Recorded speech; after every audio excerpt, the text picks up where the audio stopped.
Hi, I'm Stan Brakhage. I'd like to play for you today some recordings of a man that I can't really call a close friend, though I felt extremely close kinship with him in high school. When I read his works in, of all places, the South High School Denver Library, the works of Kenneth Patchen. Later, I was to meet him, spend several evenings with him, and I'll tell you a little about that story. I was especially moved by his poems for Miriam, love poems to his wife, which so inspired me that I had extraordinary images of her created in a kind of, tawdry 50s beauty, but also sort of diaphanous and wispy. She became one of the figures in a whole line of poetics that were my dreams of loving women to come. And when I met her, I was not prepared to recognize the beauty that she had. She was strong, powerful, short, elderly woman who came to the door and invited me in to the home of Kenneth Patchen. And it took me a little while to realize and then fully believe that this was the beautiful Miriam sung of in the poems. Then it was an important lesson for me because I began to see a kind of beauty that male chauvinism had not ever prepared me for. Patchen also was a disturbance.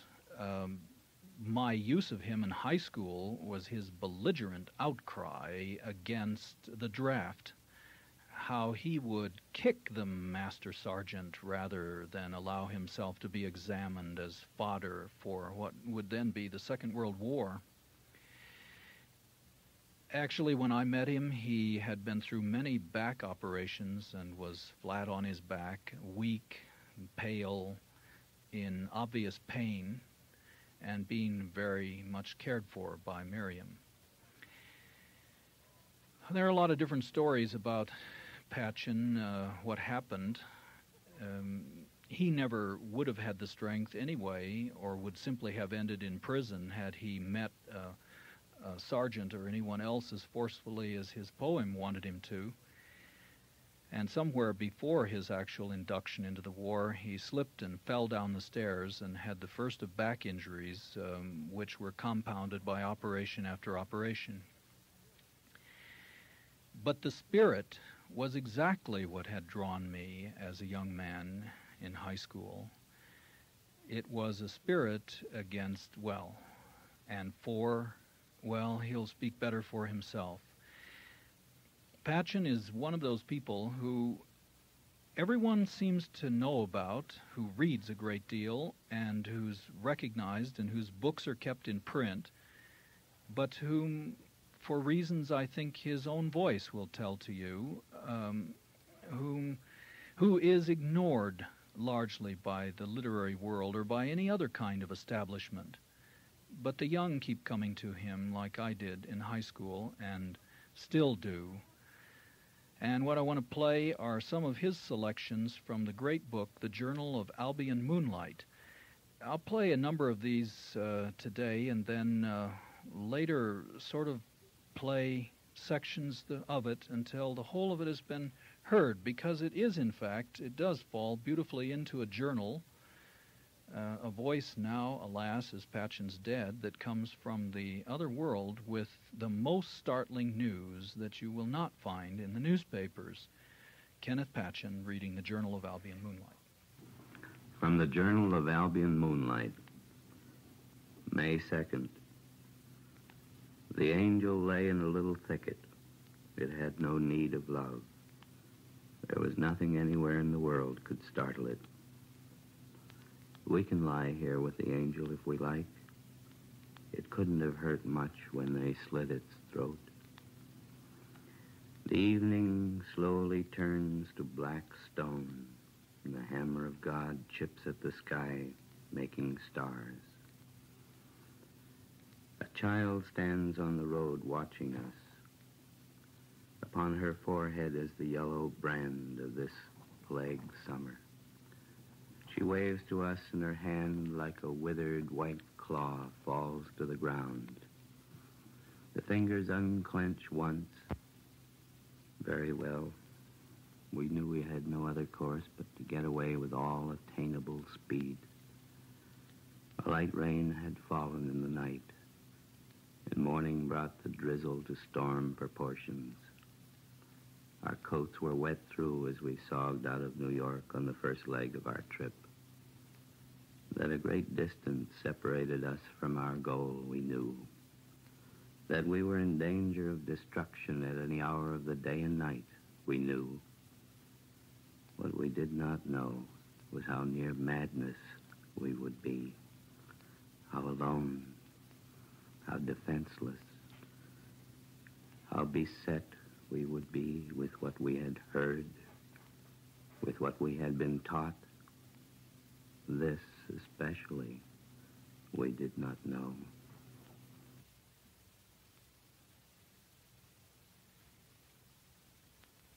May 18. The first communication from Roivas. After informing us that he would be unable to appear in Galen during the period set for our meeting, he gave warning of an exact, definable danger.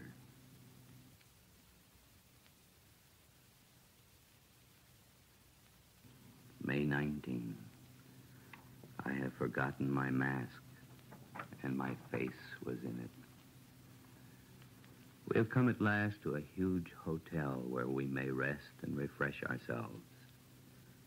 Its windows front the river on one side. On the other, stretching away as far as eye can see, lies a great open space pitted by what would seem to be great shell craters. The proprietor tells us that within the memory of the oldest resident, no human being has ever walked upon this plain.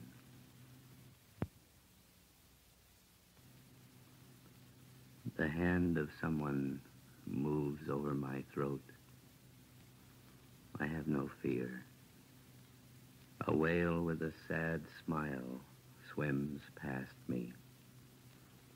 The waves are red as blood. The human race has bled to death here. A great steel coffin churns through the water. There are buildings falling. I'm cold. Put your arms around me.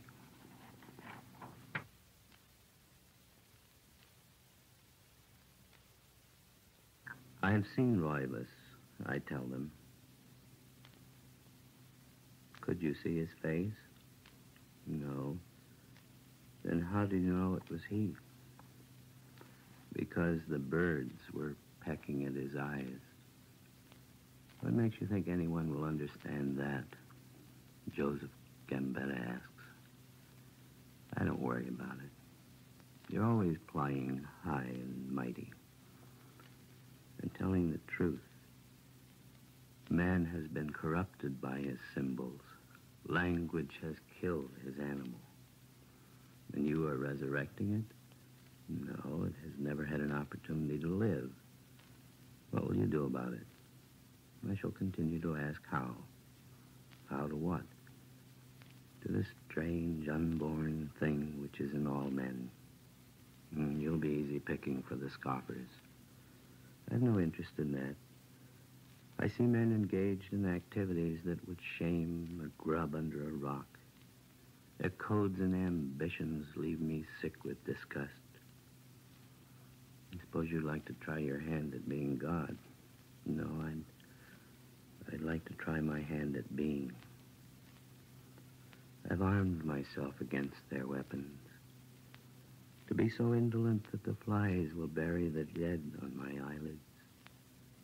Sit on a beach and let the waves comb all thought of endeavor out of me. To live in such a manner that I never make a single blood-rotted dollar. To study history in order only to have it to forget. Books, all those big fat-bottomed ash cans where men empty their lives. The great man fell asleep with open mouth in a room full of flies. And that day his work took a gloomy turn. The man was Marcel Proust. The flies were Tommy and Winnie and little Meg. They're all dead now.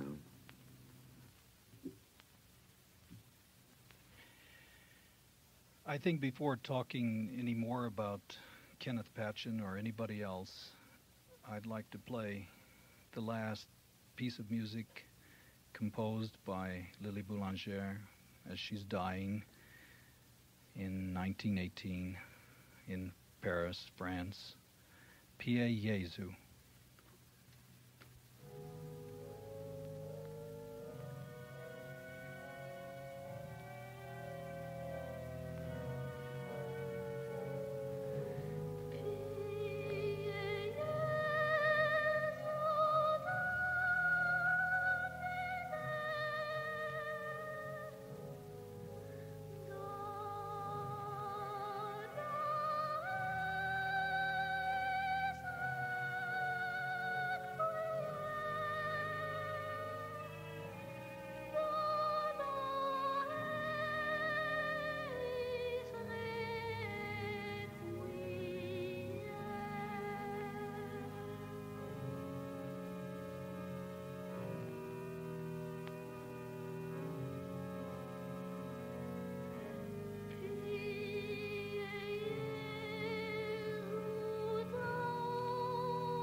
not to be unrelentingly solemn today, though when solemnity comes to such beauty as that.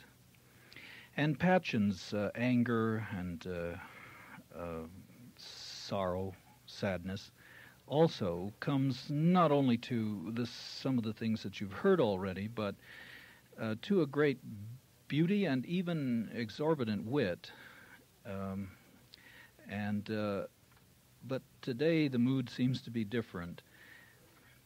Maybe in a way one should be glad that so fragile a person, though so strong a composer as Lily Boulanger, didn't have to survive more than one world war. In dying in 1918, she was spared the breakdown of all world's peaceful inclination, and the Second World War, which put Patchen on his back, and some people 6 feet under, of course, thousands, millions. Patchen did live out his life, though, very much like an encoffined poet. His disgust, as you've heard already, was so complete. He never did, so far as I know, come to a peace and resignation like Lily did.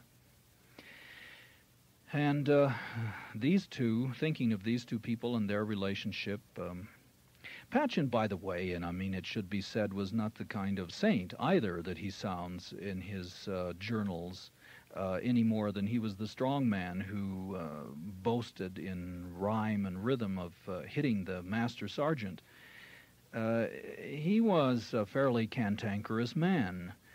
In fact, the reason I didn't ever get to know Patchen better was that at the time in San Francisco, which would be to say early 50s, you could either belong to the Kenneth Rexroth group of poets, or you could belong to the gathering around Kenneth Patchen. You could not belong to both.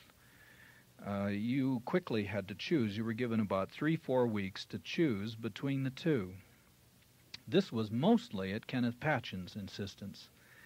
So this man who wrote so eloquently against war was waging the strongest possible one that he could from a sofa against one of the other most interesting poets of his own city.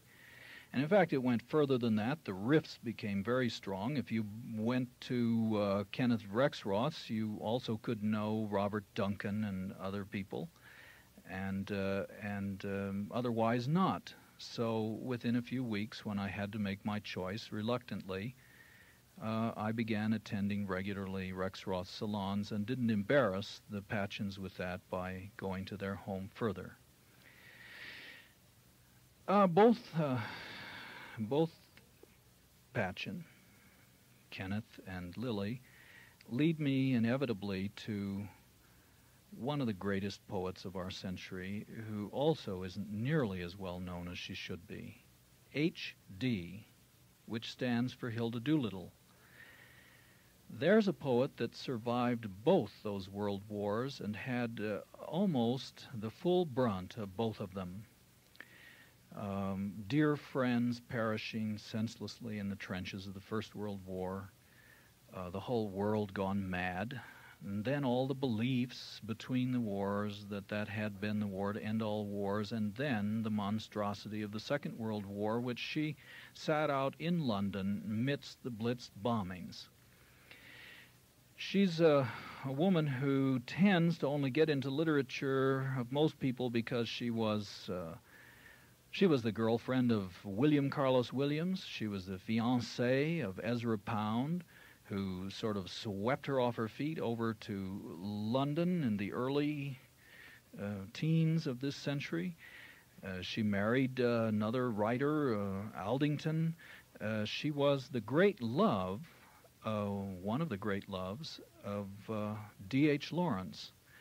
The record on that is obscure and deliberately hidden, so that the proof of it almost comes from the extent to which Aldington, her husband, and she herself have tried to conceal it. But in the new book by Janice S. Robinson, H.D., The Life and Work of an American Poet, a biography of Hilda Doolittle, the case is made.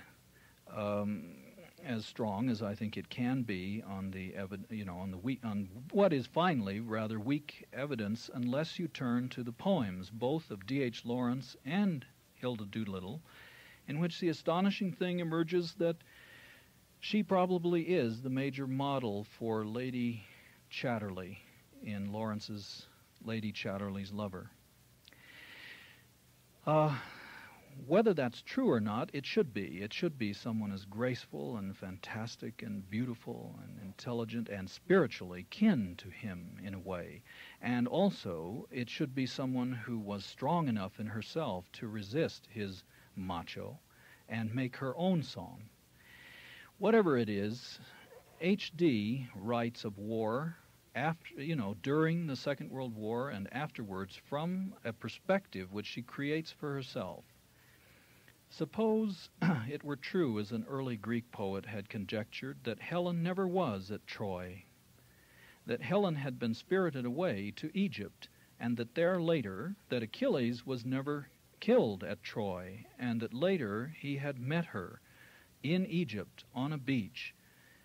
H.D., a very old woman, who not only should be the model for Lady Chatterley, but maybe if God is a woman, God should sound something like this, reads from an asylum in Switzerland, not too long before her death, passages from her great poem, Helen in Egypt, beginning with the section where, how did we greet each other?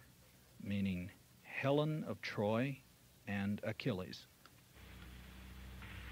In the sanctuary of the great Amen Temple, Helen recalls her first meeting with Achilles and her invocation or prayer to his mother, Thetis, the sea goddess, a Greek incarnation of the Egyptian Isis.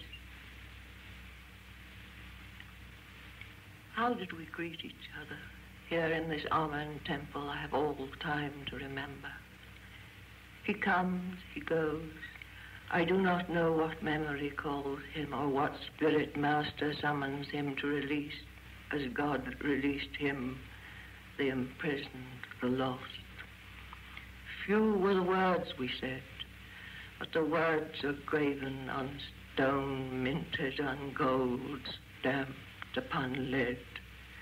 They are coins of a treasure, or the graded weights of barter and measure. I am a woman of pleasure, I spoke ironically into the night, for he had built me a fire, he Achilles, piling driftwood, finding an old flint in his pouch. I thought I had lost that. Few were the words we said. I am shipwrecked, I am lost, turning to view the stars swaying as before the mast. The seasons different, we're far from. Let him forget. Amen, all Father, let him forget. We huddled over the fire. Was there ever such a brazier? A night bird hooted past. He started, a curious flight, a carrion creature. What? Dear God, let him forget. I said, there's mystery in this place. I'm instructed. I know the script. The shape of this bird is a letter. They call it the hieroglyph.